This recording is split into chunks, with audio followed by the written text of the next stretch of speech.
Hey, what's up guys? In the last video I showed you how to make this soft UI Neumorphic button, and so in this one I'll show you how to effectively press the button while still maintaining this Neumorphic style. If you just want a quick summary of what I'm going to say in this video, you can check my Instagram out where I just post like a mini tutorial just summarizing what I'm going to say. Yeah, so check those out if you just want a quick summary, and also if you just want to jump straight to the code, then definitely just go to my GitHub. I've got the link in the description. Cool. But yeah, to make these buttons, I'm just going to stem off from the last tutorial where I showed you guys how to make this button. Okay, and I'll explain how we can incorporate this into our app. Cool. These two main files that we're going to be working with. The first one is the button.dart file, which is what we made in the last video. It's just the concave out looking button, and once we tap it, we want to transform it to this one here, button tapped. Now I've linked my GitHub in the description so you can take a closer look at this, but all I did is it's very similar to the first button that we made, but the only difference is the gradient. I changed the direction, so darker to lighter as opposed to the other way around, and I made a few tweaks to just the way these containers work. So the main difference here, just real quick, is the child of our container here is just the icon itself, and I had to do a little bit of tweaking and made the child of this container another container with a little bit of padding. And then the child of that second container is the one where we're going to store our icon. You guys can play around with this, but yeah, so this is the kind of look that I think makes the button look indented in. So once we've got these two buttons, which you can just grab from my link below, we're going to come here and come to the main function. Okay, so I'm just going to put some of the buttons here. Now, I didn't specify a size for any of these buttons, because I want to use the expanded widget so that just depending on however many buttons there, I want it to fill up the rest of the space. Okay, so let's add in our buttons. So expanded child, and we're going to do something when the button is tapped. Okay, we're going to do two things. So firstly, we have to specify what it's going to do once it's tapped, and the second thing is our button itself. Okay, so here I'm going to just write out the logic first, and then I'll go back and make all our variables. So the first thing here is on tapped. Let's create something. So let's press the button. And then over here, depending on another Boolean variable, which we'll make in just a second, let's say button pressed, depending on this one. We want two different buttons, so either or it's my button. Okay, so this one is the button before it's pressed, and then once it's tapped, we're going to show this one. Okay, so let's clean up all these guys. Now, these classes you can just import by clicking this little exclamation mark over here. Import library. Also, button pressed. Now this is going to be a Boolean. So let's come over here and let's make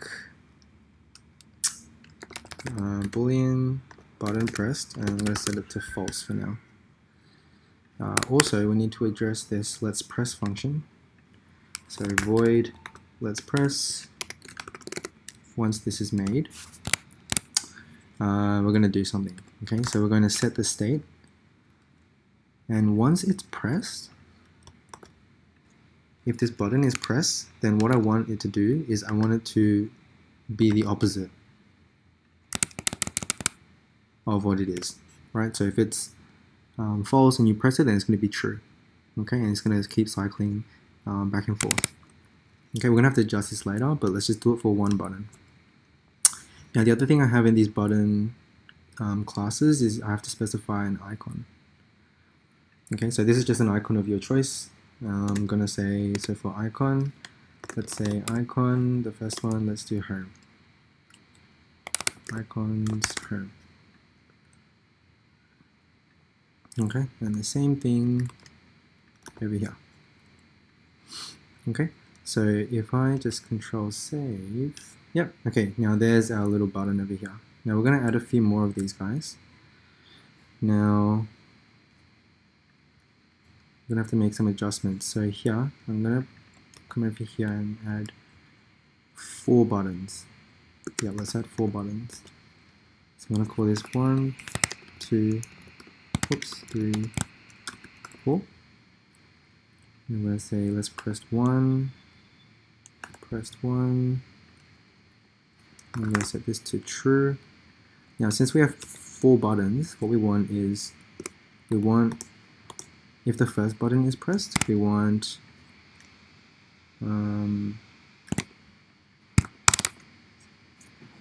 all the other buttons to be false. Right? Otherwise we're going to have more than one button being pressed.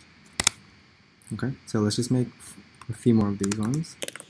Okay, I'm going to just change this to if the second button is pressed, if the third button is pressed, if the fourth button is pressed. Okay, so let's change all these to, false. And if the second button is pressed, the second button should be true. The third button here should be true, and the fourth button should be true here as well. Okay, cool. Now the last thing I'm going to set up, just to make our code a little bit cleaner, is instead of hard coding the icons here, we're going to give it a variable. So let's just call this icons. Let's just call this, icons. And we're going to make a variable called icons. And we can say icons.home. Yeah, and that's how we're going to specify these ones. So I'm going to call this icons 1 actually, because this is for our first button. These can all be 1s. Cool. Okay, now we just need 3 more buttons. Let's say icons 2, icons 3, icons 4. Let's make the second one a settings. Let's make the third one a love heart. And the last one, let's just make it a messaging one. Okay. Phew, okay, set everything up. And the last thing we need to do is to just add the extra buttons to our main. So I've got 4 here. And let's change this to 2, change it to 2, change all these to 2s.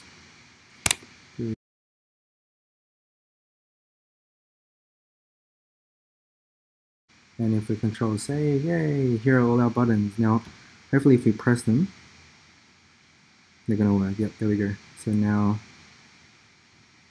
we have a functioning, we have these functioning buttons. Okay, so you guys can build the rest of your app. Sweet, thanks for watching guys. Like my video, subscribe, and also follow my Instagram where I just post daily updates about things I make. Cool, I'll catch you guys in the next one.